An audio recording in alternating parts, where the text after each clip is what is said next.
Drone संदर्भात काल काही माध्यमांमध्ये बाईट दिल्यात, आज आपण निवेदन देतात, नेमका विषय काय आहे, आपलं म्हणणं काय आहे? ड्रोनवर प्रतिक्रिया देऊन म्हणजे एवढा आकांडतांडव करण्यापेक्षा काय एवढा महत्त्वाचा मुद्दा लोकसभेमध्ये गाजत होता किंवा अमेंडमेंट बिल सादर होत होतं आणि ज्यांचे खासदार पोटतिडकीने मुस्लिमाच्या विरोधामध्ये बोलत होते त्यावेळेला असं मला वाटलं की यांची बाईट जी आहे की ते वक्फ अमेंडमेंट बिलच्या विरोधामध्ये आहे काय की, परंतु ते तसं न करता की त्यांनी त्या ड्रोनवर बाईट दिली की ईदच्या पूर्वसंध्येला अर्धमसला तालुका गेवराई जिल्हा बीड येथे मशिदीमध्ये स्फोट घडवून राज्यामध्ये दंगली घडवण्याचा प्रयत्न केला गेला.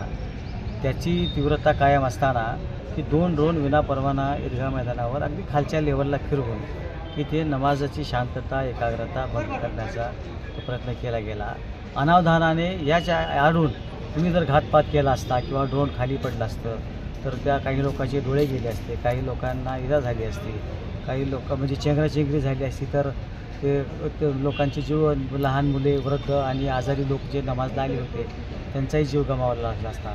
तर अशा प्रकारची स्थिती निर्माण झाली असती तर याला जबाबदार कोण होतं? म्हणून की ह्या अशा प्रकारच्या म्हणजे इव्हेंट करून प्रसिद्धी करण्यापेक्षा की लोकांमध्ये आपण कशा प्रकारे आपण काम करतो याच्यावर जास्त लक्ष केंद्रित करणं अपेक्षित होतं. याच्यापूर्वी उद्धव ठाकरे जे आले होते त्यावेळेला ड्रोन वापरायला सरकारने परमिशन नाकारली होती. त्या शरद पवारजी आले होते त्यावेळेलाही ड्रोन वापरायला परमिशन नाकारली होती. सरकारचा ड्रोन असताना पोलिसांचे संरक्षण असताना, पोलिसांचा ड्रोन असताना खाजगी व्यक्तीने ड्रोन लावून इव्हेंट करणे हे जो अत्यंत चुकीचं आहे आणि त्याला परवानगी देणे हे चुकीचं आहे. त्याच्यात तसंच करायचं मग सगळ्यांनाच परमिशन द्यायला पाहिजे, सगळ्या सभांना आणि कार्यक्रमाला परमिशन द्यायला हवी. आपण नुसते फक्त प्रसिद्धी मिळवण्यापुरती किंवा आपला स्वतः काय आहे ते मोदीजींचे काही लोक जे आहेत की 5.5 वर्षापासून त्यांना कधीच आठवण झालेली नाही, पण आता आठवण झालेली आहे. काय ते तर चुकीचं आहे. म्हणून की या ड्रोनचं राजकारण करण्यापेक्षा विकासाचं राजकारण केलेलं बरं आहे. की काय महत्त्वाचे मुद्दे समाजाचे आहेत, वक्फ बिलाचे प्रश्न आहेत, 3 तलाकवर हे लोक कधीच बोलले नाहीत. हिजाबवर भाजपाने बंदी घातली मग कर्नाटकामध्ये, त्याच्यावरती हे लोक कधी बोलले नाहीत. त्याच्यानं मॉब लिंचिंगवर बोलले नाही. सरकारमधला एक मंत्री रात्रंदिवस मुस्लिमाच्या विरोधात गरळ ओकतो त्याच्याबद्दल कधी हे बोलले नाहीत.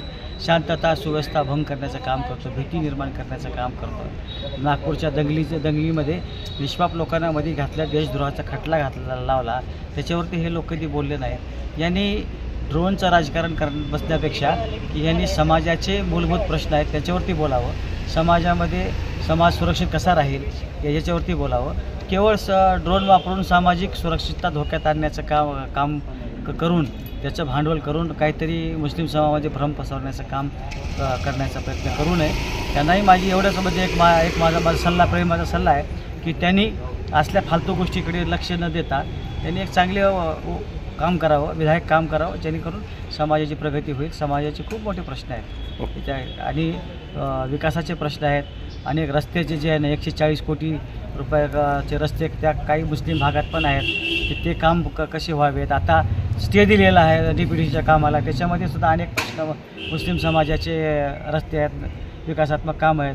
हे ह्या सगळ्या एकीकडे मात्र विकासापासून वंचित ठेवायचं आणि दुसरीकडे विकास म्हणजे फालतू प्रश्नाकडे लक्ष केंद्रित करायचं, या ते भ्रामक आणि चुकीचा संदेश देणाऱ्या घटना आहेत. याला कधीही लोक बळी पडत नाहीत आणि मुस्लिम समाज तर अजिबातच नाही.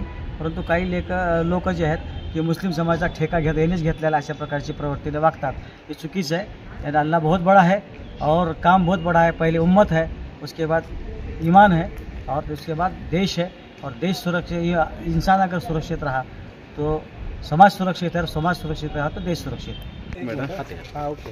काल पवित्र असे रमजानचं ईद उल फितर या नमाजचं पठण चालू असताना काही राजकीय पुढाऱ्यांनी मुस्लिम समाज एकत्र स्वतः केला असं दाखवण्याचा प्रयत्न केला, किवळाने प्रयत्न केला.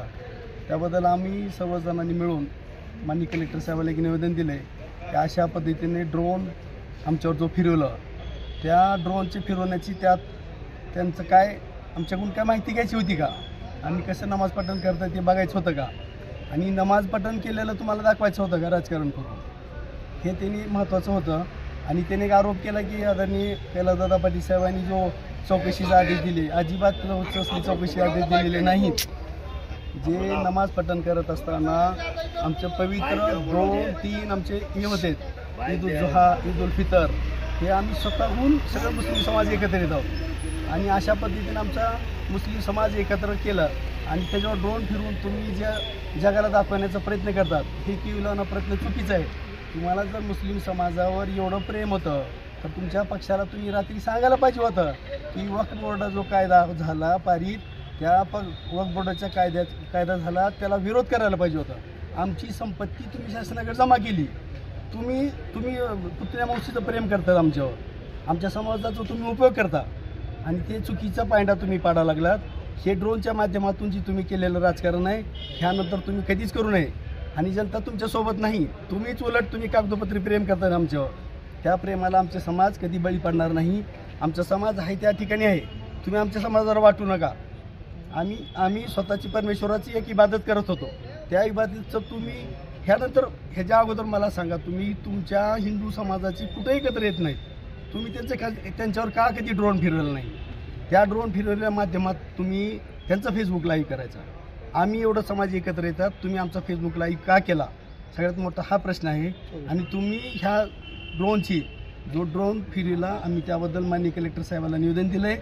त्या निवेदनात त्यांना सांगितलं की हे ड्रोनची चौकशी व्हायला पाहिजे आणि ह्याच्यानंतर कसल्या पद्धतीचं ड्रोन फिरवून आमच्या समाजात राजकारण करू नका, एवढीच. ड्रोनवरून सध्या राजकारण सुरू आहे. काल वेगवेगळ्या बाईट मीडियाला दिल्या, आज आपण जिल्हाधिकाऱ्यांना निवेदन दिलं. काय निवेदन दिलं नेमकं? काल आमच्या पवित्र रमजानच्या आम्ही नमाज पढत असताना विनापरवाना ड्रोन फिरवले गेले, त्याबद्दल आम्ही कलेक्टर साहेबाला निवेदन दिलं आहे. ते विनापरवाना होता, परवानगी न घेता त्याने ड्रोन फिरवले.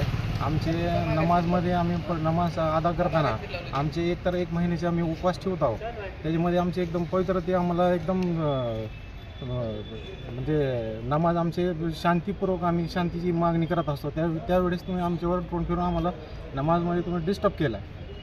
आणि हे डिस्टर्ब म्हणजे त्याच्यावर ड्रोनला जर काही जर झालं असतं, अपघात झाला असता, त्याचं कारण अपघात झाला असतं, ते जर चेंगराचेंगरी झाली असती, ते एवढा मोठा मॉब एक ठिकाणी आलेला होता, तर तुम्ही हे ड्रोन फिरण्याचं मागचं कारण काय आहे तुमचं? तुम्ही स्वतःच्या ॲडव्हर्टाईजसाठी मुस्लिम समाजाचा छळ करता का? मग तुम्ही 40 वर्ष मुस्लिमच्या समाजावर राज केला, तेव्हा तुम्हाला ड्रोनची आठवण आली नाही.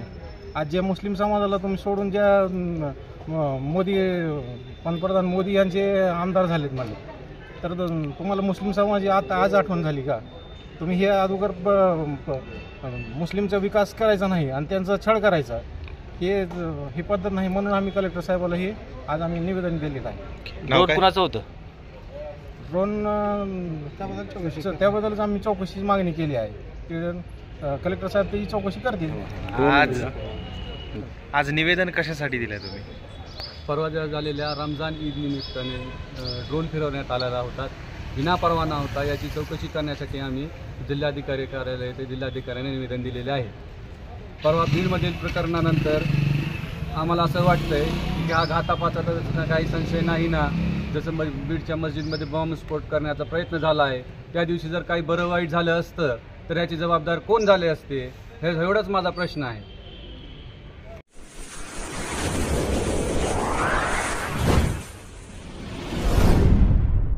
वीर महाराष्ट्र न्यूज चॅनलला लाईक आणि सबस्क्राईब करा. धन्यवाद.